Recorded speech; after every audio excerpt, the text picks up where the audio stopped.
he is. Hey, man. Thanks, buddy. A story of heroism in the aftermath of the tragedy on the Strip. A victim reuniting with the man who helped save his life. Just random people stopping and helping people and picking people up off the ground. Strangers enjoying music together one moment, the next united in tragedy. Sadness turning to hope as our community shows the world Vegas is strong. News 3 starts right now. Good evening, everyone. I'm Jim Snyder. Very glad you're with us tonight for News 3 Live at 5. And I'm Marie Mortera. It is a time of healing here in Southern Nevada as our community continues to reach out to the victims and survivors of the mass shooting on the Strip. The outpouring of support has frankly been overwhelming across our community as spontaneous memorials to the 59 people killed on Sunday night grow all over town. This one getting bigger by the minute at Sahara and the Strip. Tonight, we're hearing more stories of heroism in the face of this extreme danger as victims are reunited with people, often strangers, who saved their lives. There he is.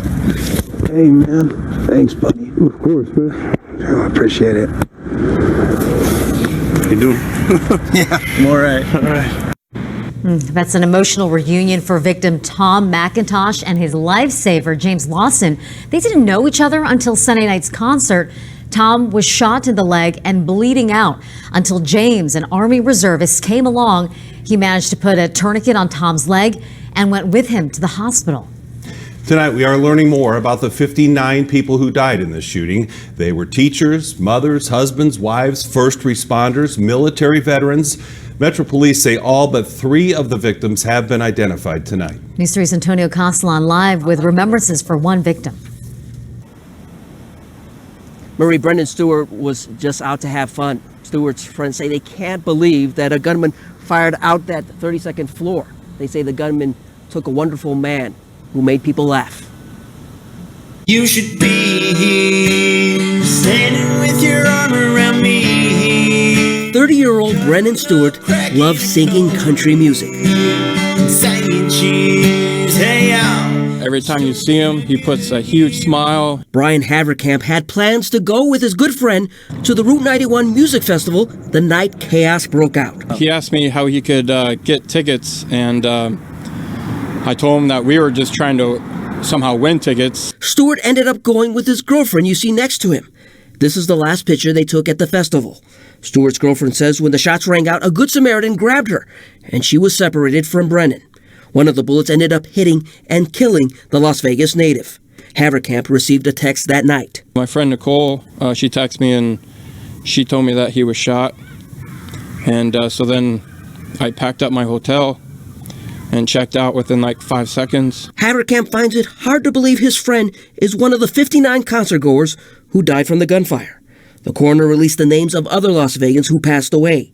20-year-old Quentin Joe Robbins was a UNLV student who graduated from Basic High. Off-duty Las Vegas police officer Charleston Hartfield also died after bullets hit him. Haverkamp says he will always miss his friend. Living here, just knowing he lived right there, and I'd see him almost every day, and just knowing that I can't see him again, it probably won't be the same. Stewart's family says that they hope that he's always remembered for his caring ways. Reporting live, Antonio Castellan, News 3.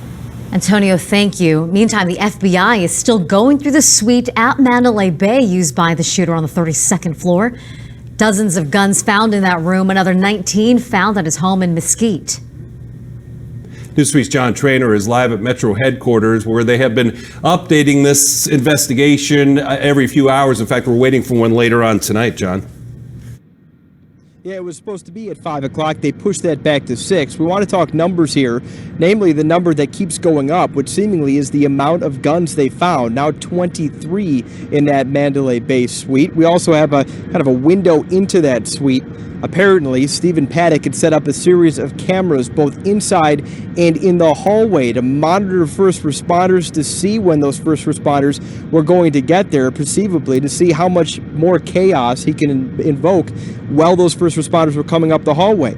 We learned that a room service crew had actually delivered room service in the moments before that shooting, yet did not see anything was going on. He then used a room service cart to mount one of those cameras in the hallway. We also learned here that while he is the only suspect in this, he's not the only person that police are interested in. Mary Lou Denley, the person that we've talked about, his live-in girlfriend that shared that home in Mesquite where all those rifles were found, police want to talk to her. She is now in the Philippines. Interestingly, while this shooting was happening or shortly afterwards, she was actually traveling. She was in Tokyo yesterday on the way to the Philippines. The FBI, we hear, is trying to bring her back to Nevada to answer some questions. The common thought here, if anyone has an idea of what was going on in his head, it would be Mary Lou Denley. This is Sheriff Joe Lombardo telling us they're playing this really close to the vest.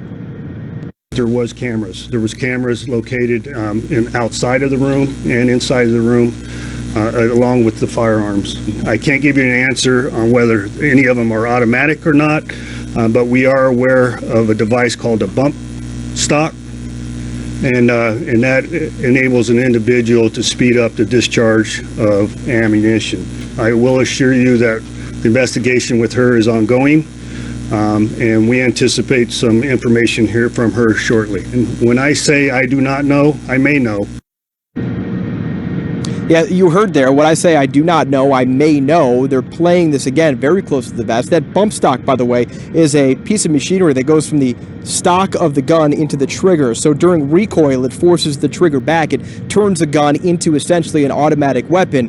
Mary Lou Denley now being sought by the FBI to come back to Nevada. A lot to pour through here. Hard drives, computers, things that were found in all three areas. But they're looking for one question. Why? What is the motive here? And that's what we hope to find out tonight at 6 o'clock, guys. All right, a very sensitive investigation. The stakes couldn't be higher. You know that, John. So we will wait to hear more on the sheriff and appreciate the information he's given us so far. President Trump is coming to Las Vegas tomorrow. He'll get an update on the investigation, and he's also here to show support, of course, for the victims. Tonight, he is praising the great work done by Metro Police to save lives. Look, we have a tragedy. We're going to do, and what happened in Las Vegas is in many ways a miracle. The police department has done such an incredible job, and we'll be talking about gun laws as time goes by. But I do have to say, how quickly the police department was able to get in was really very much of a miracle. They've done an amazing job. And we are getting a rare look at the work of first responders by hearing from them themselves. It's very chilling knowing what was going on during these minutes. News 3's Gabby Hart is live at UMC with an update on the wounded that are being treated there. And really, this is happening at hospitals all over town, Gabby. Yeah, I actually spoke with an ER doctor who said that when he heard about what happened, he rushed into work. I also spoke with firefighters who were off duty at that concert with their families. They say when the gunshots started to ring out, they jumped into action and started helping people. Is as much training as all of us have received. I don't believe that you can train specifically for an incident such as this. As the dust settles from Sunday night's deadly mass shooting, first responders are still dealing with the aftermath of what they witnessed. The International Firefighters Association says 12 off-duty firefighters were shot at the concert. Some of them were wounded while performing CPR on other victims. And officials say the selflessness that was demonstrated that horrific night speaks volumes. They weren't concerned about, Anthony, he sent his brother to an ambulance and stayed. Who does that?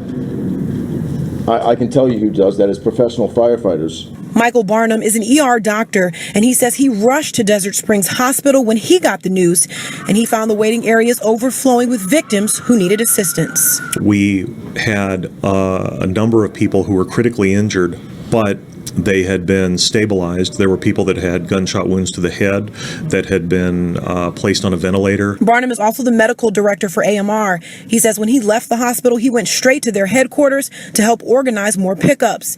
And he says the amount of support that poured in from the community amazed him. In the parking lot at AMR, it looked like a junkyard. People were literally screeching up in their cars. There was no place to park, and they would just jump out of their car, leave it where it was, run in, get on an ambulance, and head out onto the street. And all of these first responders, doctors, and nurses that we spoke to agree that it will take time to heal, but that the city of Las Vegas came together as strong as ever in light of this tragedy. And now the firefighters that I spoke with today say that all of their comrades, the firefighters that were injured at the concert, are expected to make a full recovery. They say that definitely they'll be leaning on therapy and counseling to help them get through what they had to witness. I'm reporting live, Gabby Hart, News 3.